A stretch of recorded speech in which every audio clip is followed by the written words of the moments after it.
زندگیم خیلی وزنی سخت بود. میخواستم برای بهبودی زندگیم برای خودم کار کنم. هر هفته از روزنامه از اعلان ها استفاده می بودم که برای خودم کار پیدا کنم و اونجا این کار بود که کار در عربستان سعودی که آنها گفتن اونجا کار خوب است، شرایط خوب است، از روسیه دیده بهتر است. بعد من نوعلاج راضی شدم و وقتی که اونجا مدام صبح اومده مرا بیدار کرد و شرایط کارهای خود رو به من فهمون، برای من خیلی وزنیم بود. با من گفتم که من یک خودم تنها از عهده کارهای تو نمیبرایم و اگر امکان باشد با من تلفنتی ما زنگ زنم. بعد مدام گفت که نه، وقتی که تو اومدی اینجا اومدی و با پول من اومدی باید هر چی که من میگم همون باید تو کار کنی.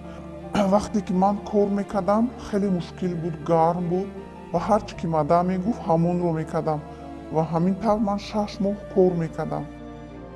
از زندان هم بدتر بود، از غلامی هم بدتر بود، از همه چی بدتر بود، برایم خیلی سخت بود. بعد از همین وقت لط کوب کردن شروع کرد، میزد کار کن. از همه جای من خونو میچکید، کار میفرمون، خوراک نمیداد. من از گشنگی از تشنگی هر زمان هوشم میرفت. استا کار میکنیم گفته با میزد، همخی خونم چکیده، لباسام پوری خون، نمیمون که لباسام شوم.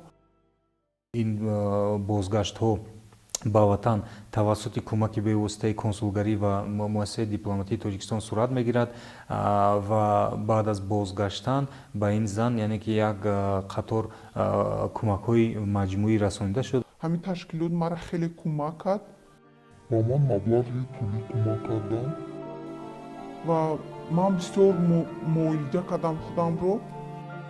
контракт бастагии ҳамо адвокат қати суд рафтиста бояд ҷарима бисупурам. маблағҳое ки ман сарф кардам худам муолиҷа кардам.